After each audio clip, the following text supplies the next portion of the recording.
أعوذ بالله من الشيطان الرجيم بسم الله الرحمن الرحيم يا أيها الذين آمنوا كتب عليكم الصيام كما كتب على الذين من قبلكم لعلكم تتقون أياما معدودات فمن كان منكم مريضا أو على سفر فعدة من أيام أخر وقال النبي صلى الله عليه وسلم من قام إيمانا واحتسابا غفر له ما تقدم من ذنبه ومن صام رمضان ایمانا واحتسابا غفر له ما تقدم من ذنبه۔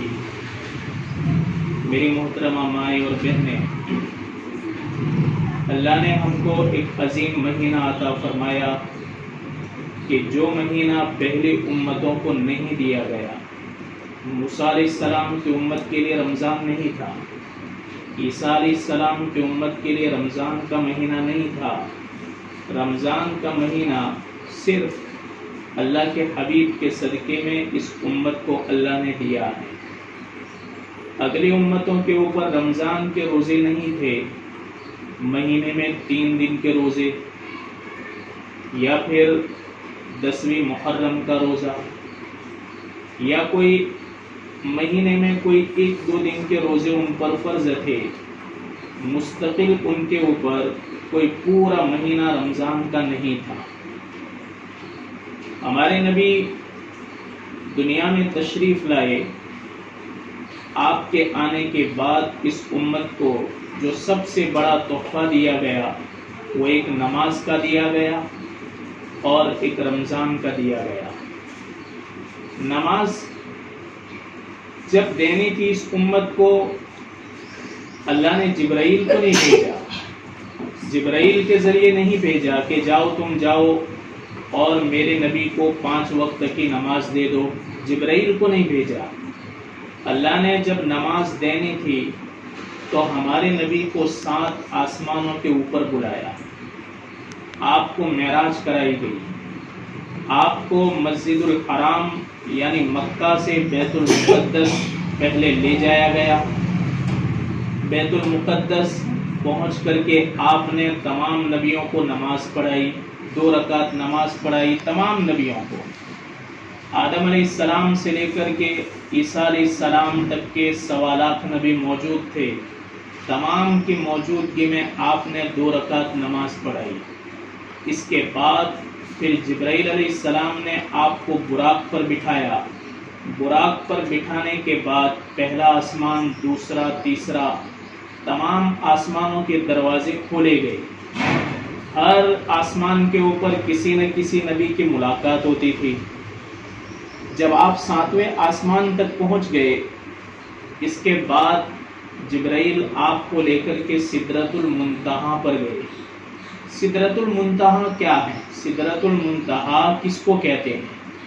سدرۃ المنتہا ایک بوری کا درخت ہے، بوری کا جھاڑ ہے۔ کتنا بڑا ہے؟ ہمارے نبی نے فرمایا کہ ایک بور بہت بڑے مٹکے جتنا بڑا ہے۔ ایک بہت بڑا مٹکا ہو پانی کا، کتنا بڑا ہوتا ہے؟ اتنا بڑا ایک بور ہے۔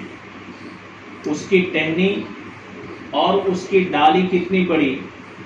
آپ نے فرمایا کہ صرف ایک ڈالی کے نیچے پوری دنیا آ جاتی ہے، ایک ڈالی کے نیچے۔ اتنا بڑا درخت ہے 7ویں آسمان پر، اس کو سدرۃ المنتہا کہتے ہیں۔ جبرائیل علیہ السلام ہمارے نبی کو وہاں تک لے گئے۔ جب سدرۃ المنتہا پر پہنچے، ہمارے نبی کو جبرائیل نے کہا کہ اب تم آگے جاؤ، تم آگے جاؤ۔ ہمارے نبی نے کہا میں اکیلا جاؤں؟ تو مجھ کو مکہ سے بیت المقدس اور بیت المقدس سے یہاں تک اپنے ساتھ لے کر آیا، اب یہاں سے تو ساتھ کیوں نہیں آتا؟ جبرائیل نے کہا کہ یہ میری آخری بارڈر ہے، میں اس سے آگے نہیں جا سکتا۔ ہم فرشتوں کو صرف یہاں تک آنے کی اجازت ہے، سدرۃ المنتہا تک، اس سے آگے ہم کو جانے کی اجازت نہیں دی جاتی۔ اللہ کے نبی سدرۃ المنتہا تک تو جبرائیل کے ساتھ رہے، اس کے بعد پھر ہمارا نبی اکیلا تنہا ہمارا نبی کہاں تشریف لے گیا؟ اللہ کے دربار میں۔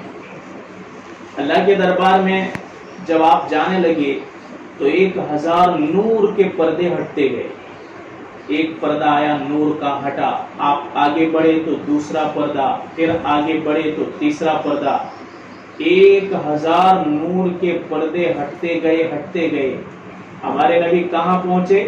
اللہ کے عرش کے پاس۔ جب اللہ کے عرش کے پاس پہنچے تو آپ کی ملاقات اللہ سے ہوئی۔ اللہ نے آپ کو نماز کا تحفہ دیا، جو نماز کا تحفہ آپ کو کہاں دیا گیا؟ عرش پر بلا کر کے دیا گیا۔ باقی قرآن جبرائیل لے کر آیا، روزے جبرائیل لے کر آیا، پھر جتنے بھی دوسرے حج تو جبرائیل لے کر آیا، زکوٰۃ کے سارے مسائل جبرائیل لے کر آئے، سب جبرائیل لے کر آئے، لیکن جب نماز دینی تھی تو ہمارے نبی کو کہاں پر بلایا؟ ٹھیٹ اللہ نے آپ کو اپنے عرش کے قریب بلایا۔ اب اتنی بڑی نماز، اتنا بڑا تحفہ کہ جس کو امت پر خاص کر کے عورتیں بہت زیادہ ضائع کر دیتی ہیں۔ عورتوں میں ہم دیکھتے ہیں کہ روزہ رکھنا ان کے لیے آسان ہوتا ہے لیکن نماز پڑھنا مشکل ہوتا ہے۔ 90% عورتیں، 90% عورتیں بے نمازی ہیں، 10% اللہ کی نیک بندیاں ہیں کہ جو 5 وقتہ پابندی کے ساتھ نماز پڑھتے ہو، نماز ادا کرتے ہو۔ ہمارے نبی نے فرمایا تم ظالم کس کو کہتے ہو؟ ظالم ہم کس کو کہتے ہیں؟ کسی کے ساتھ ناحق جھگڑا کرے، کسی کا حق دبائے، کسی کا حق لوٹے، کسی کو مارے، کسی کو گالی دے، دادا گیری کرے، ہم اس کو ظالم کہتے ہیں۔ بے شک یہ ظالم ہے، جو بھی آدمی یہ سب کرے یہ سب ظالم، لیکن ہمارے نبی نے فرمایا الجفا کل الجفا، کہ سب سے بڑا ظالم، سب سے بڑا ظالم وہ ہیں کہ من سمع النداء فلم یجب، جو آدمی مؤذن کی اذان سنے پھر بھی نماز نہ پڑھے، زمین کے اوپر اس سے بڑا ظالم کوئی مرد نہیں، اس سے بڑی ظالم کوئی عورت نہیں ہے کہ جو نماز کو چھوڑ دے۔ یہ دوسرے نمبر کے ظالم ہیں، لوگوں کو مارنے والے، ستانے والے، ڈرانے والے، دھمکانے والے، ظلم کرنے والے، یہ دوسرے نمبر کی، یہ چھوٹے ظالم۔ سب سے بڑا ظالم ہمارے نبی نے فرمایا کہ وہ جو مؤذن کی اذان کو سن کر کے بھی مصلی تک نہ جائے، یہ سب سے بڑا ظالم ہے۔ اور قیامت کے دن سب سے پہلے جو حساب کتاب لگے گا وہ نماز کا لگے گا۔ اللہ تعالیٰ نامہ اعمال کو کھلوائے گا، اور بالغ ہونے کے بعد سے لے کر کے موت تک، بالغ جس دن عورت بالغ ہو، جس دن مرد بالغ ہو، لڑکا اور لڑکی جس دن بالغ ہو، بالغ ہونے کے دن سے لے کر کے آخری سانس تک کتنی نمازیں پڑھی اور کتنی چھوڑ دی، اس کا حساب سب سے پہلے لیا جائے گا۔ رمضان کا مہینہ ہم سب کو نمازی بنا دیتا ہے۔ لوگ جمعہ پڑھنے والے ہوتے ہیں، خالی جمعہ کے دن مسجدوں میں آتے ہیں کتنے لوگ، لیکن رمضان میں 5 وقت چلے آتے ہیں۔ لیکن جیسے ہی رمضان گیا تو پھر وہی حالت ہو جاتی ہے کہ جمعہ کے دن صرف 2 رکعت پڑھنے کے لیے مسجد میں آتے ہیں، پورا ہفتہ 7 دن مسجد سے دور رہتے ہیں، صرف جمعہ کے دن اللہ یاد آتا ہے، اور صرف جمعہ کے دن اللہ کی عبادت ان کو یاد آتی ہے۔ اب عورتوں کے اوپر تو جمعہ بھی نہیں ہے، ان کے لیے تو جمعہ کے دن بھی ظہر کی نماز ہے۔ چھوٹے چھوٹے بہانوں پر نماز کا چھوڑ دینا اور نمازوں کے جنازے نکال دینا، میری ماں اور بہنیں دنیا سے جب رخصت ہوتے ہیں تو اس سے خاتمہ بھی اچھا نہیں ہوتا، موت بھی اچھی نہیں آتی، اور فرشتے اس حال میں گھر سے قبرستان تک لے جاتے اور قبر میں کہ فرشتے لگاتار پیٹھ پر اور منہ پر مارتے رہتے ہیں کہ بے نمازی کا چہرہ، یہ بے نمازی کا چہرہ ہے، چاہے عورت ہو، چاہے مرد ہو، چاہے بوڑھا ہو، چاہے جوان ہو، جو بھی ہو، فرشتے لگاتار چہروں پر مار مار کر کہتے ہیں کہ یہ بے نمازی لوگ ہیں، بے نمازی لوگ ہیں۔ رمضان کے مہینے میں ایک فرض نماز پڑھنا ہمارے نبی نے فرمایا 70 فرضوں کے برابر ثواب رکھتا ہے۔ ابھی ظہر کی نماز پڑھی، ایک نماز پڑھی، ایک ظہر پڑھی، لیکن ثواب کتنا؟ 70 ظہر کا۔ عصر کی نماز ایک نماز پڑھی، لیکن اللہ تعالیٰ 70 عصر پڑھنے کے برابر ثواب دے گا۔ اسی طرح مغرب، عشاء، تراویح، آپ نے فرمایا کہ تراویح جو مرد اور عورت تراویح پڑھے 20 رکعت، اس کا ثواب تو دیکھو کتنا بڑا ہے۔ کتنی عورتیں تراویح نہیں پڑھتی، اور کتنی فکر والی عورتیں ہوتی ہیں، وہ فکر کے ساتھ، پابندی کے ساتھ پڑھ لیتی ہیں۔ آپ نے فرمایا کہ تراویح کے ایک سجدہ کے برابر، تراویح کے ایک سجدے کے برابر اللہ تعالیٰ 1500 نیکی دیتا ہے۔ 1500 یعنی 1500، ایک سجدہ کرنے میں 1500 نیکیاں۔ اب 20 رکعت کے کتنے سجدے ہوئے؟ 40 ہوئے، اس لیے کہ ہر رکعت میں 2 سجدے ہوتے ہیں، تو 20 کے ڈبل کرو تو 40 ہو گئے۔ 20 رکعت کے سجدے ہوئے 40، اور ہر سجدے کی نیکیاں 1500، تو ٹوٹل کتنی ہوئی؟ 60,000 نیکیاں ہوئی ایک دن کی۔ آج تم تراویح پڑھو تو آج خالی سجدوں کا ثواب کتنا؟ 60,000 نیکیاں۔ اتنا ہی نہیں، ہمارے نبی نے فرمایا کہ جو مرد اور جو عورت تراویح کی 20 رکعت پڑھتا ہے، اللہ ہر دن اس کے لیے جنت کے اندر ایک خوبصورت محل بناتا ہے۔ کتنا بڑا محل؟ 4000 کمرے۔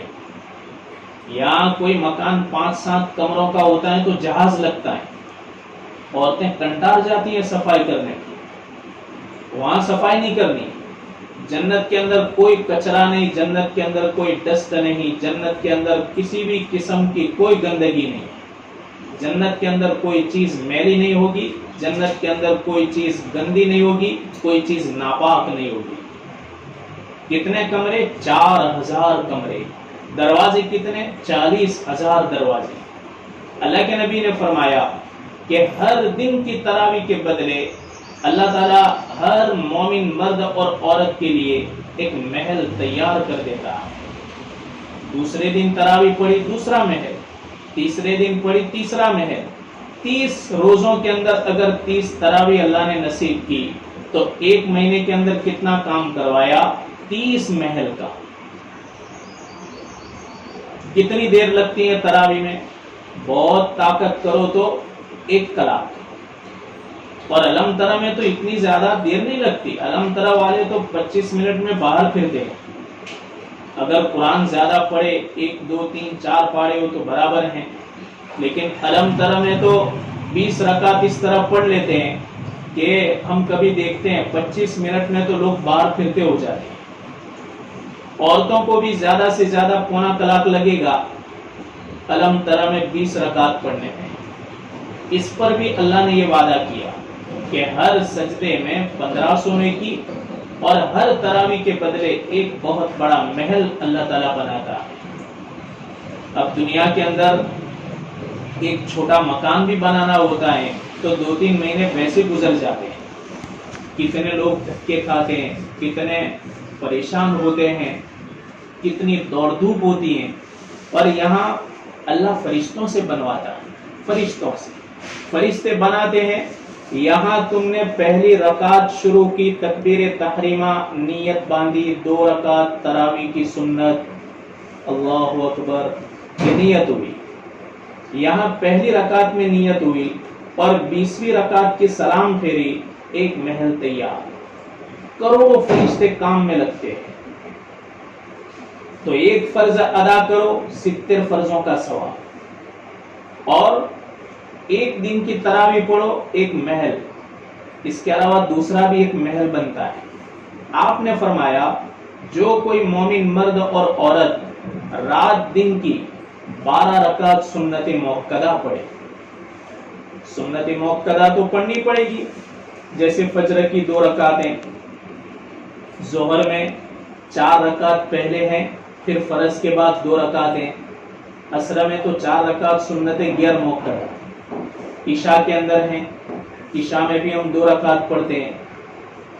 تو یہ خالی کوئی سنت موقدہ ایک دن کی پڑھی، فجر کی 2 رکعت، پھر ظہر میں فرض سے پہلے 4 اور فرض کے بعد 2، یہ 6 رکعت ہوئی.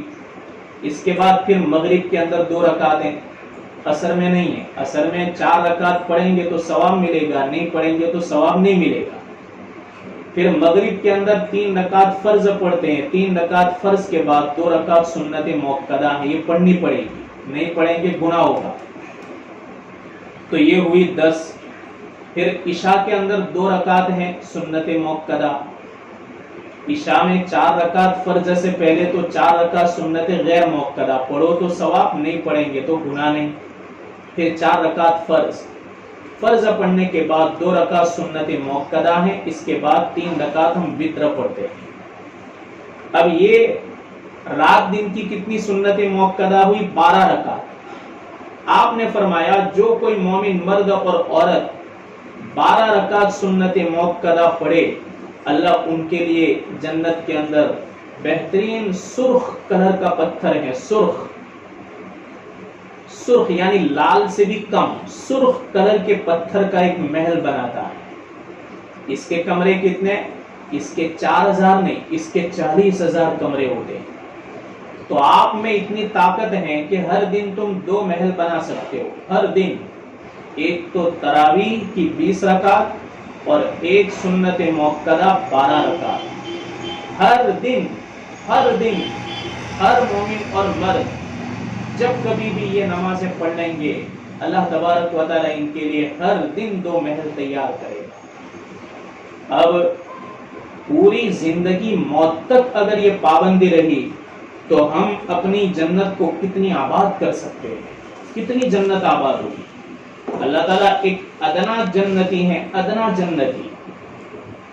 ادنا کا کیا مطلب؟ جو کوئی بہت بڑا عبادت گزار نہیں، بہت بڑا اللہ کا ولی نہیں، اور بہت بڑا کوئی عالم نہیں، کوئی حافظ نہیں، کچھ بھی نہیں، ادنا جنتی ہے. ہمارے نبی نے فرمایا کہ ایسے ادنا جنتی کو اللہ تعالیٰ دنیا سے 10 گنی بڑی جنت عطا کرے گا.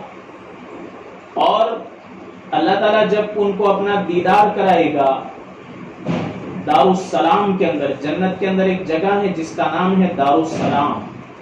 اس دار السلام کے اندر جب اللہ تعالیٰ اپنا دیدار کرائے گا تو جب جنتی مرد اور جنتی عورتیں اللہ کے دیدار کے لیے جائیں گے تو اللہ تعالیٰ مہمان نوازی کرے گا.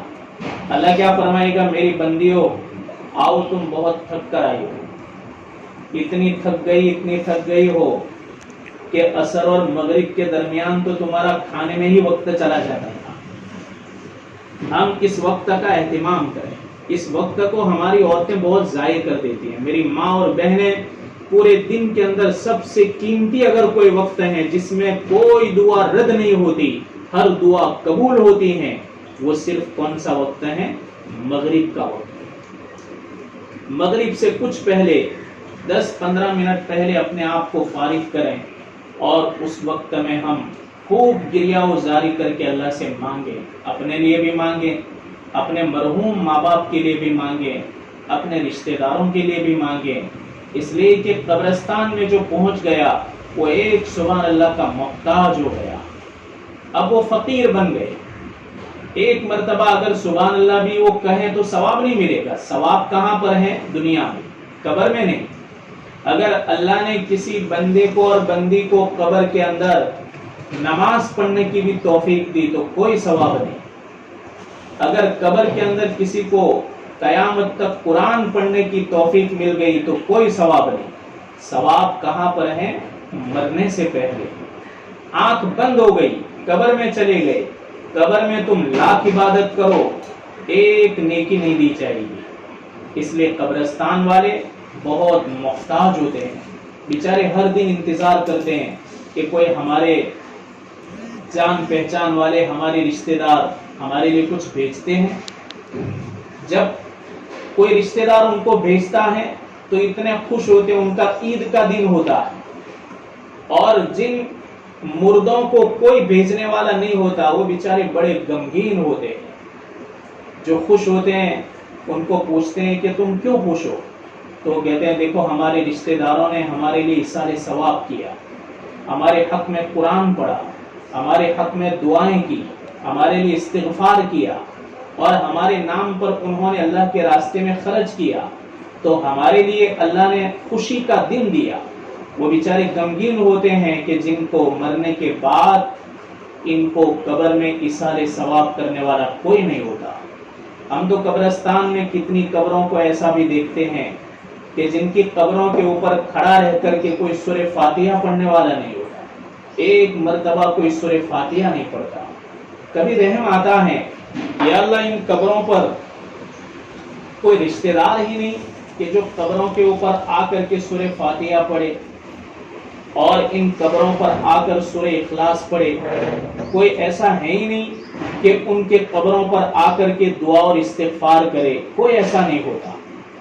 تو دیکھو موت سے پہلے جو موت کی تیاری ہو گئی، یہ سب سے کامیاب بندہ اور سب سے کامیاب بندی ہیں کہ جنہوں نے موت سے پہلے اپنے آپ کو تیار کر لیا۔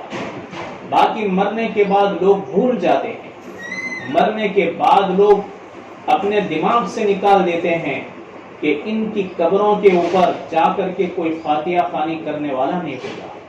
اس لیے بہت ضروری ہے کہ ہم مغرب کا جو وقت ہوتا ہے اس کو ضائع نہ کریں، خوب دعا کریں، استغفار کریں، کم سے کم ہم یہ پڑھیں استغفر اللہ استغفر اللہ، اس کو استغفار کہتے ہیں۔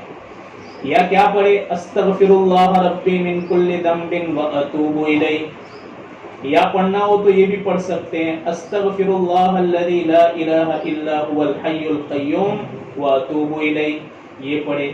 اور اگر اتنا لمبا نہ پڑھنا ہو تو استغفر اللہ اتنا پڑھے۔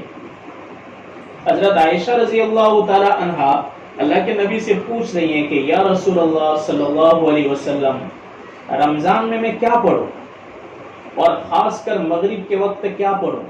تو آپ نے فرمایا کہ عائشہ تم پڑھو اللہم انک عفو تحب العفو فاعف عنی، اللہم انک عفو تحب العفو فاعف عنی۔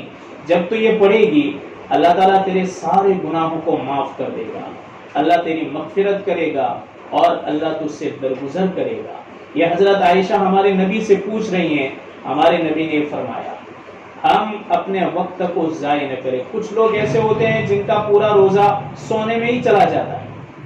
کتنے مرد ایسے ہوتے ہیں کہ فجر کی نماز کے بعد سوتے ہیں سیدھے ڈائریکٹ ظہر تک، پھر ظہر کو 4 رکعت پڑھی، سنت موقدہ پڑھی، پھر سوتے ہیں عصر تک، تو کچھ دیکھا ہی نہیں، کچھ کمایا ہی نہیں۔ قرآن سے محبت کرو، قرآن سے محبت کرو۔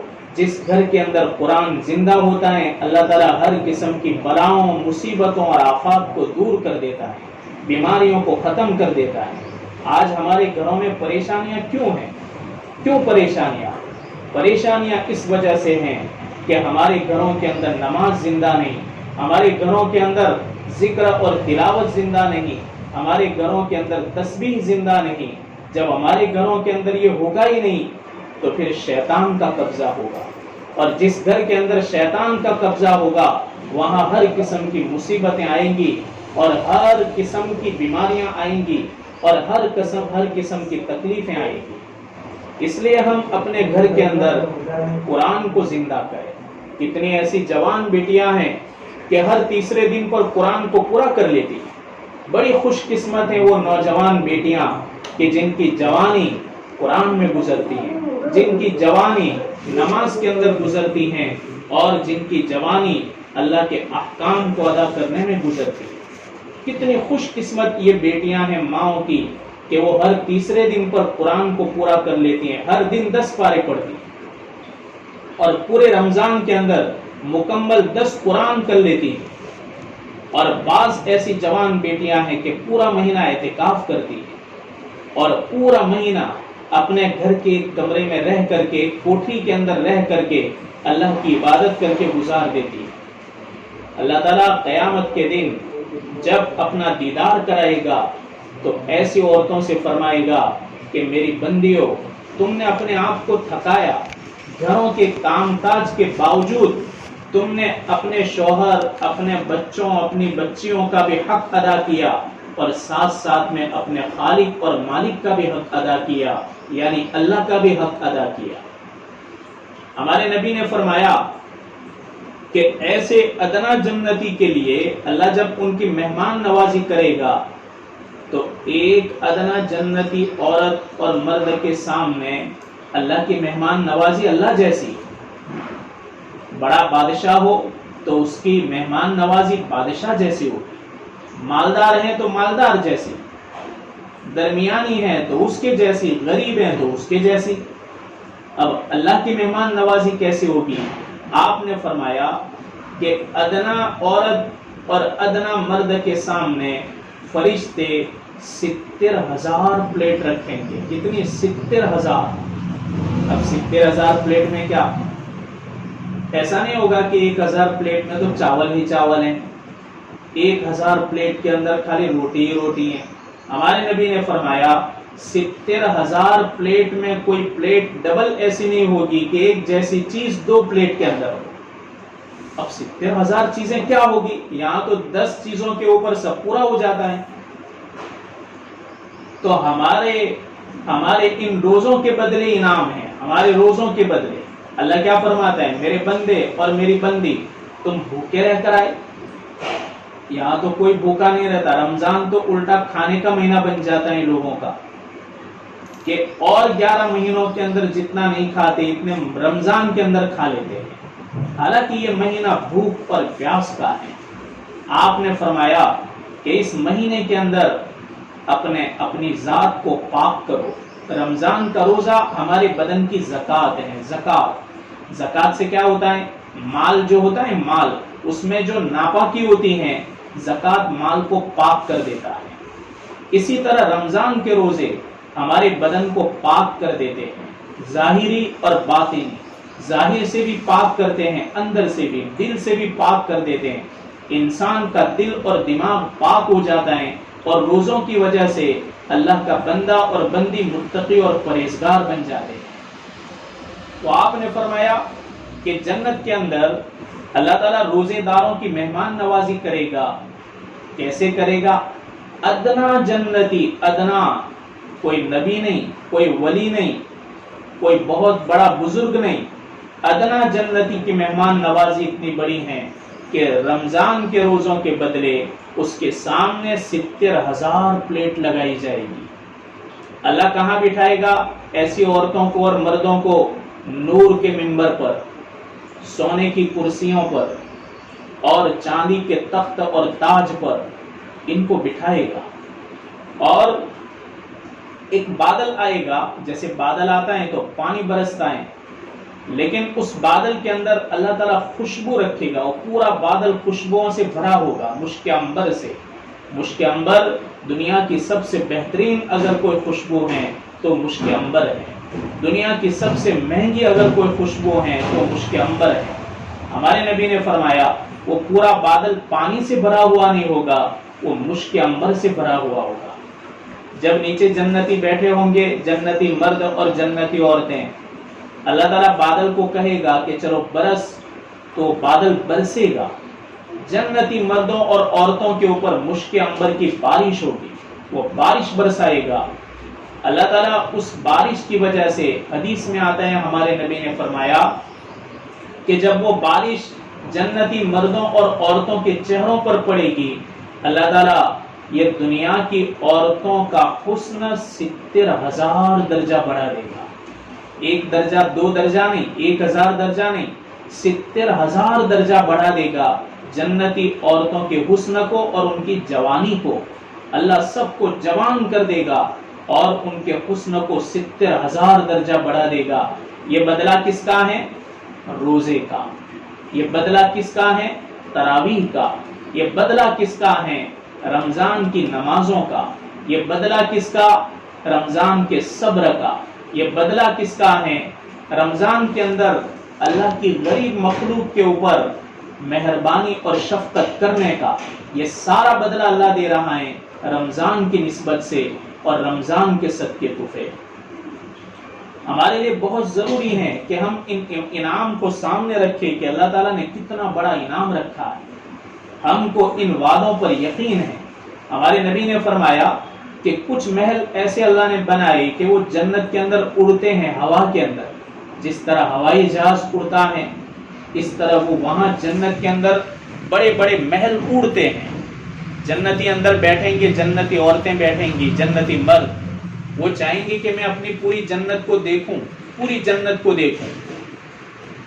جنتی اندر بیٹھیں گے، پھر وہ اشارہ کریں گے تو پورا محل اوپر اٹھے گا، اٹھ کر کے جہاں جنتی چاہے گا وہاں پر یہ محل جائے گا، جہاں جنتی عورت چاہے گی وہاں یہ محل جائے گا، اور جنتی اپنی پوری جنت کا دیدار کرے گا۔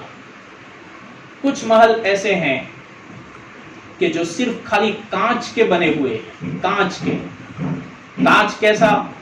باہر سے پورا محل نظر آتا ہے اور اندر سے پوری جنت نظر آتی، اتنا صاف کانچ ہے کہ اگر جنتی اس محل میں ہے تو پوری جنت کو دیکھے، اور باہر ہے تو اپنے پورے محل کو دیکھے۔ اتنے بڑے محل اللہ نے ہزاروں کی تعداد میں بنائے، کس لیے؟ اس لیے کہ دنیا کے اندر رہ کر کے چھوٹی زندگی کے اندر اللہ کے لیے اپنے آپ کو کھپایا، اللہ کو راضی کرنے کے لیے اپنے آپ کو کھپایا اور صبر کیا، اللہ کو راضی کرنے کے لیے اپنے آپ کو کچھ تھکا دیا۔ دیکھو موتیں تو یوں ہی آ جاتی ہیں، لوگ چلتے چلتے بیمار پڑتے ہیں اور دنیا سے رخصت ہو جاتے ہیں، پتہ بھی نہیں چلتا۔ بہت مختصر زندگی ہوتی ہے، نہ جانے کون سی بیماری کے اندر آدمی پکڑ میں آتا ہے اور منٹوں کے اندر دنیا کو رخصت کر دیتا ہے اور قبر کی آغوش میں چلا جاتا ہے۔ سب سے کامیاب مرد اور سب سے کامیاب عورت وہ ہیں کہ جو اپنے آپ کو ہر وقت تیار رکھے کہ جس وقت بھی اللہ کا بلاوا آ جائے تو موت سے پہلے موت کی تیاری کی ہوئی ہے۔ ایسا نہ ہو کہ ہمارے جنازے اس طرح دنیا سے اٹھے کہ ہماری نامہ اعمال میں کوئی نماز نہیں، نامہ اعمال میں تلاوت نہیں، نامہ اعمال کے اندر کوئی دعا نہیں، ذکر اور تسبیح نہیں۔ ایسے کورے نامہ اعمال کو لے کر کے بغیر توبہ اور استغفار کر کے ہمارے گھروں سے جنازے اٹھ رہے ہوں اور فرشتے ہمارے چہروں پر مار رہے ہوں اور فرشتے ہم پر لعنت کر رہے ہوں کہ اتنی بڑی عمر اللہ نے تم کو دی لیکن تم اپنے رب کو راضی نہیں کر سکے۔ کتنے جنازے ایسے اٹھتے ہیں کہ جنہوں نے پوری زندگی کے اندر توبہ نہیں کی، کتنے جنازے ایسے اٹھتے ہیں کہ پوری زندگی اللہ کی مخلوق کو ستایا، کتنے جنازے ایسے اٹھتے ہیں کہ پوری زندگی اللہ کو ناراض کیا، اللہ کے احکام کو توڑا، اللہ کے احکام کو توڑ کے دنیا سے جا رہے ہیں، اور ان کے جنازے مردوں کے کاندھوں کے اوپر ہوتے ہیں اور اس طریقے سے وہ بغیر توبہ اور استغفار کے دنیا سے مر جاتے ہیں۔ کتنی بری موت ہے، کتنی بری موت کہ توبہ کا کوئی موقع نہیں ملا، استغفار کا کوئی موقع نہیں ملا۔ اس سے بدتر تو کوئی موت نہیں ہے، اس سے بری کوئی موت نہیں کہ آدمی کو مرنے سے پہلے توبہ کرنے کی کوئی توفیق نہ ملے۔ ہر دن ہم توبہ کریں۔ اللہ کے نبی نے کیا فرمایا کہ میں ہر دن 70 مرتبہ استغفار کرتا ہوں۔ بولو، اتنا بڑا نبی، نبیوں کا نبی، نبیوں کا امام، اور جو معصوم ہے، جس کا کوئی گناہ نہیں، نہ چھوٹا گناہ نہیں تو بڑا گناہ کیسے ہوگا؟ آپ معصوم ہیں، آپ کے نام اعمال میں صرف نیکیاں ہی نیکیاں ہیں، آپ کے نام اعمال میں رتی برابر رائی کے دانے کے برابر کوئی گناہ نہیں، لیکن پھر بھی ہمارا نبی کیا فرماتا ہے کہ میں پورے دن کے اندر 70 مرتبہ استغفار کرتا ہوں۔ اس لیے ہم ایک وقت ایسا نکالیں کہ جس کے اندر استغفار کریں، خاص استغفار کریں، جس میں استغفر اللہ کی کثرت رکھیں، کلمہ طیبہ بھی زیادہ پڑھیں، پہلا کلمہ پڑھیں، استغفار کریں، توبہ کریں، ہر دن اپنی زندگی بدلنے کے لیے دعا کریں، ہر دن دعا کریں۔ اور تہجد کا وقت ہوتا ہے، سحری کے وقت ہم اٹھتے ہیں تو تہجد کا وقت ہوتا ہے۔ تہجد کی نماز نیک لوگوں کی پہچان ہے، ولیوں کی پہچان ہے۔ حضرت رابعہ بصریہ تہجد تو کیا، عشاء کی نماز کا جو وضو کرتی تھی اسی وضو سے حضرت رابعہ بصریہ تہجد پڑھتی، اور اسی وضو سے حضرت رابعہ بصریہ فجر کی نماز بھی پڑھتی تھی۔ پورا دن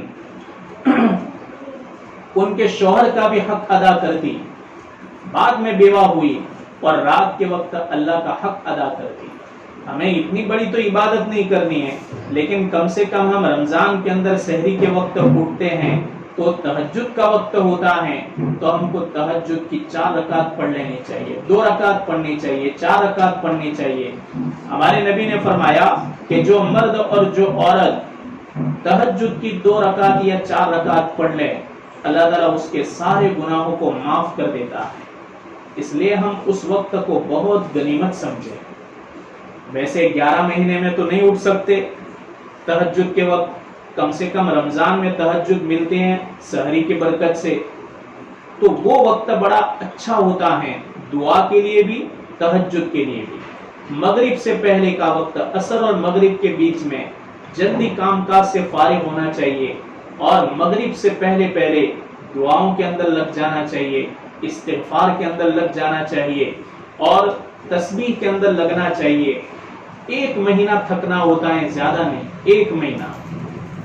اس 1 مہینے کے اندر اگر ہم نے اپنے آپ کو تھکا لیا، اللہ تبارک و تعالی ہمیشہ ہمیشہ کی زندگی کو آسان کر دے گا۔ ایسی زندگی جس میں کبھی موت نہیں آئے گی، ایسی زندگی کہ جہاں اللہ نے اگر جنت کا فیصلہ کر دیا تو ہمارے حق میں کامیابی ہے، اور اگر جہنم کا فیصلہ کر دیا تو ہمارے لیے بربادی ہے، بہت بڑی مصیبت ہے۔ اس لیے ہم یہ مبارک اور محترم مہینہ ہے، ہم اپنی مرضی سے ضائع نہ کریں۔ جیسے ایک مزدور ہوتا ہے، جب وہ بیچارہ تھکتا ہے صبح سے لے کر شام تک، وہ تھکتا ہے تو تھکنے کے بعد شام کے وقت اس کو 200-300 روپے مزدوری ملتی ہے۔ ہم اگر اپنے آپ کو 30 دن تھکائیں گے، اللہ تعالیٰ ہم کو مزدوری ایک تو دے گا عید کے دن۔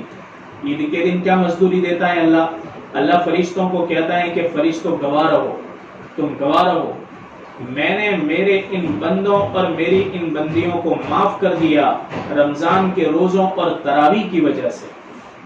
ایک تو یہ بدلہ، اور دوسرا بدلہ تو جنت میں ملے گا، یہاں تو نہیں مل سکتا۔ ایک بدلہ تو مغفرت کا ملا عید کے دن، اور دوسرا بدلہ اللہ ہم کو دے گا جنت کے اندر کہ اپنے ہاتھ سے اللہ ہم کو نعمتیں عطا کرے گا اور اپنی لامحدود جنتوں کا مالک بنا دے گا۔ یہ اللہ انعام ہم کو وہاں پر دے گا۔ اس لیے ہم اس کے خوب قدردانی کریں، اور ہم اپنے آپ کو بچائیں کہ مجھ سے رتی برابر کوئی گناہ نہ ہو، رتی برابر نہ ہو۔ اپنے دلوں کے اندر میل کچیل نہ رکھے، دوست، کینہ، کپٹ، حسد، عداوت نہ رکھے، اس لیے کہ یہ دکھائی نہیں دیتا، یہ گناہ دکھتا نہیں ہے، لیکن ساری نیکیوں کو کھا جاتا ہے۔ جس طریقے سے آگ لکڑیوں کو راکھ بنا دیتی ہے، اسی طرح دل اگر میلا کچیلا ہے تو ہمارے سارے نیک اعمال کو راکھ بنا کر کے رکھ دیتا ہے۔ اس لیے ظاہر میں بھی کوئی گناہ نہ ہو، دل دماغ سے بھی ہمارا کوئی گناہ نہ ہو۔ اللہ تبارک و تعالی ہمارے اوپر رحم کرم کا معاملہ کرے گا، آئی ہوئی مصیبتوں کو دور کر دے گا۔ آئی ہوئی بڑی بڑی بیماریاں، دیکھو کیسی بیماریاں پھیلی ہوئی ہیں کہ لوگ صبح میں تندرست ہوتے ہیں، شام کے وقت بیمار ہوتے ہیں، 2-3 دن کے اندر رخصت ہو جاتے ہیں۔ دواخانوں کے اندر جگہ نہیں، ہر جگہ بیماری پھیلی ہوئی ہے۔ یہ ساری مصیبتیں کیوں آتی ہیں؟ جب اللہ کی بنائی ہوئی زمین کے اوپر طرح طرح کے گناہ ہونے لگتے ہیں اور ننگا ناچ شروع ہو جاتا ہے، اور لوگ اپنی مرضی کے مطابق زندگی گزارنا شروع کر دیتے ہیں، اللہ کا غضب نازل ہوتا ہے، اللہ کا غصہ نازل ہوتا ہے، پھر اللہ کی پکڑ آتی ہے۔ اس لیے ہم دعاؤں کے اندر یہ بھی یاد رکھیں کہ اللہ آئی ہوئی مصیبتوں اور بیماریوں کو دور کرے۔ جتنے بھی لوگ بیمار ہیں، دواخانوں میں ہیں، اللہ تمام کو شفا کرے، ایسی بھی ہم دعا کریں۔ اللہ تبارک و تعالی جو باتیں کہی گئی ان تمام باتوں کے اوپر عمل کرنے کی توفیق عطا فرمائے۔ یا رب لک الحمد حمدا دائما مع دوامک، ویا رب لک الحمد حمدا خالدا مع خلودک، ربنا آتنا في الدنيا حسنة وفي الآخرة حسنة وقنا عذاب النار وقنا عذاب القبر وقنا عذاب الفقر وقنا عذاب الحشر وقنا عذاب الدين واحشرنا يوم القيامة مع المتقين مع الأبرار يا عزيز يا غفار.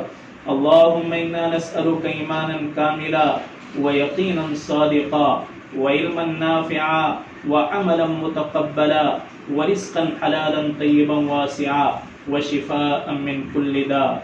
يا حي يا قيوم برحمتك نستغيث يا حي يا قيوم برحمتك نستغيث یا حی یا قیوم برحمتک نستغیث. مولا بڑا مبارک مہینہ ہے، اس مہینے کے اندر تیری رحمتیں عام ہوتی ہیں. مولا اس مہینے کے اندر تو کسی کو نا امید نہیں کرتا، تیری رحمت کے خزانے کھول دیتا ہے اور تیرے سارے دروازوں کو کھول دیتا ہے، یہاں تک کہ تو بڑے بڑے مجرموں کو معاف کر دیتا ہے. بڑے مجرموں پر کہ جن پر جہنم کا فیصلہ ہو گیا، ایسے مجرموں کو تو روزہ افطار کرنے کے وقت جہنم سے نکال کر کے آزاد کر دیتا ہے. مولا تیری کتنی بڑی قدرت پر نعمت ہے کہ جہنم سے تو ہر دن لاکھوں لوگوں کو آزاد کر دیتا ہے، اور ایسے لوگوں کو کہ جن کے اوپر جہنم طے ہو گئی، واجب ہو گئی. مولا ہمارے حق میں بھی ایسا فیصلہ فرما کہ ہم سب کی مغفرت فرما. مولا ہم سب کی مغفرت فرما. ہم بڑے مجرم ہیں، بڑے پاپی ہیں، بڑے گنہگار ہیں. ہم نے گناہ کرتے کرتے پوری زندگی ختم کر دی. ہر مہینہ ہماری زندگی سے کم ہوتا جا رہا ہے، ہر دن ختم ہوتا ہے ہماری زندگی میں سے کم ہو جا رہا ہے. لیکن مولا ہم کبھی بھی اپنی گزری ہوئی زندگی پر غور نہیں کرتے کہ ہماری پچھلی زندگی کتنی غفلت میں گزر گئی، ہم نے ہماری پچھلی زندگی کو کتنا ضائع اور برباد کر دیا. مولا ہم کو کبھی احساس بھی نہیں ہوتا. ہمارا دنیا کا نقصان ہوتا ہے، ہم 100 بار سوچتے ہیں کہ نقصان کیوں ہو گیا، لیکن گناہ ہونے پر کبھی نہیں سوچتے کہ گناہ کیوں ہو گیا اور ہم نے گناہ کیوں کر دیا. مولا بڑے بڑے گناہوں پر کبھی ندامت نہیں ہوتی، کبھی ہماری آنکھ سے آنسو نہیں بہتے. مولا کریم ہم سچی پکی توبہ کرتے ہیں، ہماری توبہ کو قبول فرما اور پوری امت مسلمہ پر رحم فرما، امت کے حال پر رحم فرما. مولا امت بڑی پریشان ہے، پوری دنیا کے اندر پریشان ہے. تیرے دشمنوں کی طرف سے تکلیفیں ہیں، تیرے آسمان کی طرف سے بلائیں اور مصیبتیں ہیں، بیماریاں ہیں. ہر جگہ پر مسلمان خوف والی زندگی گزار رہا ہے. ہر دن کہیں نہ کہیں پر کوئی نہ کوئی ظلم ہوتا ہے، اور تیرے منکروں کی طرف سے کئی جوانوں کو اور کئی جوان بیٹیوں کو، معصوم بچیوں کو قتل کر دیا جاتا ہے. مولا کئی جگہوں پر مسلمان بیٹیوں کی، جوان بیٹیوں کی عزتوں کو لوٹ لیا جاتا ہے. مولا کریم تیرے حبیب کی امت پر یہ حالات کیوں آ گئے؟ مولا اس لیے آ گئے کہ ہم نے جس طریقے پر تیرے نبی نے ہم کو چھوڑا تھا وہ طریقہ چھوڑ دیا. جو تیرا نبی ہم کو جس قانون کے اوپر رکھ کر گیا تھا، جو صحابہ اکرام اس امت کو جس طریقے پر رکھ کر گئے تھے، ان طریقوں کو چھوڑ دیا. اس وجہ سے ساری مصیبتیں آ گئی. مولا ہم کو تیری مرضیات والی زندگی نصیب فرما، ہمارے نفس کے حوالے نہ فرما. نفس تو ہم کو جہنم کی دعوت دیتا ہے اور تو ہم کو جنت کی طرف بلاتا ہے. مولا کریم ایسی زندگی عطا فرما جس زندگی سے تو راضی ہو جائے، اور جس زندگی پر تیرے حبیب دنیا سے رخصت ہو گئے اس زندگی کو ہمیں عطا فرما. مولا ہماری ماں بہنوں کو حضرت عائشہ صدیقہ والی زندگی عطا فرما، حضرت فاطمہ والی زندگی نصیب فرما، حضرت حفصہ اور میمونہ اور جویریہ والی زندگی نصیب فرما. مولا ہم تمام کی عبادتوں کو قبول فرما، ہماری سجدوں کو قبول فرما. ہم کمزور ہیں، ہماری عبادتیں ایسی نہیں جیسے صحابہ کی تھی، ہماری نمازیں ایسی نہیں جو تیرے ولیوں کی ہوتی ہیں. مولا ہمارا قرآن ویسا نہیں جو تیرے بزرگوں کا ہوتا ہے. مولا ہماری ماں بہنوں کا ایمان ویسا نہیں کہ جو حضرت خولہ بن ثعلبہ کا تھا، وہ ایمان نہیں جو حضرت عائشہ کا تھا. مولا کریم ہم کو ایمان کے اوپر پکا یقین نصیب فرما اور تیرے وعدوں کے اوپر ہمیں یقین عطا فرما. اور اس مبارک مہینے کی قدردانی کرنے کی ہمیں توفیق عطا فرما، موت سے پہلے موت کی تیاری کرنے کی توفیق نصیب فرما۔ مولا جو بیمار ہیں ان کو شفا عطا فرما، آئی ہوئی بیماریوں کو ختم فرما، پوری دنیا میں جتنے لوگ بیمار ہیں ان کو شفا عطا فرما، جو قرض کے اندر ڈوبے ہوئے ہیں مولا قرض کی ادائیگی کے فیصلے فرما، مولا حرام لقموں سے حفاظت فرما، حلال رزق عطا فرما، اور ایسی عافیت والی روزی عطا فرما کہ قیامت کے دن اس کے بارے میں ہم سے سوال نہ کیا جائے۔ مولا اس مہینے کے اندر جو کچھ تیری عبادتیں ہو ان تمام عبادتوں کو قبول فرما۔ مولا اس امت کی جو جوان بیٹیاں بے نکاح ہیں ان کو بہترین جوڑا نصیب فرما، اور اس امت کے جو نوجوان بے نکاح ان کو بہترین جوڑے نصیب فرما، جو بے اولاد ہیں ان کو نیک صالح متقی پرہیزگار اولاد عطا فرما، جو بے روزگار ہیں ان کو بہترین رزق عطا فرما، اچھی حلال والی روزی اور وسعت والی روزی عطا فرما۔ مولا جنت کے دروازے کھول دیے جاتے ہیں مغرب کے وقت، جنت کو سنوارا جاتا ہے، جنت کو مزین کیا جاتا ہے، جنت کو آراستہ کیا جاتا ہے، شروع سال سے لے کر کے 27 رمضان تک مولا جنت کو بہت سجایا جاتا ہے، جنت کو بہت مہکایا جاتا ہے۔ مولا اس جنت کا فیصلہ ہمارے حق میں مقدر فرما۔ مولا ہم سے پہلے جو قبروں میں چلے گئے ان کی قبروں کو نور سے منور فرما، مولا ان کی قبروں کو جنت کا ٹکڑا بنا، جہنم کا گڑھا نہ بنا، مولا بغیر حساب کتاب کے ان کو جنت الفردوس عطا فرما۔ مولا ہمارے جتنے مرحومین ہم سے پہلے قبروں میں چلے گئے ان تمام کی مغفرت فرما۔ مولا ہم کو بھی ایک دن جانا ہے، مولا ہم کسی کا اعلان سنتے ہیں، ہمارا اعلان بھی کوئی سنے گا، مولا ہم کسی کے جنازے کو کندھوں پر اٹھاتے ہیں، ہمارا جنازہ بھی کوئی اٹھائے گا، مولا ہم کسی مرد یا عورت کو قبر میں اتار کر مٹی ڈال دیتے ہیں، ہماری قبر کے اوپر بھی کوئی مٹی ڈالے گا۔ مولا یہ استحضار ہمیں نصیب فرما، مولا ہمارے دل کے اندر تیرا خوف نصیب فرما، خیر والی زندگی عطا فرما۔ تیرے پیارے حبیب حضرت محمد صلی اللہ علیہ وسلم نے اپنی امت کے لیے جو کچھ مانگا اس میں ہمارا اور پوری امت کا حصہ نصیب فرما۔ جن مصیبتوں، آفات اور پریشانیوں سے تیرے پیارے حبیب نے پناہ مانگی اس سے ہماری اور پوری امت کی حفاظت فرما۔ مولا ہماری ماں بہنوں کی دعاؤں کو قبول فرما، مولا ہماری ماں بہنوں کی جائز مقاصد کو پورا فرما۔ مولا کون کس پریشانی میں ہے تو عالم الغیب ہیں، تو علیم بذات الصدور ہیں، تیرے سوا کوئی نہیں جانتا۔ مولا ہر ایک کی پریشانیوں کو دور فرما۔ مولا جو کوئی ہم کو دعا کا کہتے ہیں کہ ہم کو دعاؤں میں یاد رکھنا، مولا ان تمام لوگوں کی جائز حاجات کو پورا فرما۔ ہماری دعاؤں کو محض اپنے فضل و کرم سے تیرے پیارے حبیب حضرت محمد صلی اللہ علیہ وسلم کے صدقے طفیل قبول فرما۔ وصلی اللہ تعالی علی خیر خلقہ ونور عرشہ سیدنا محمد وعلی آلہ وصحبہ اجمعین برحمتک۔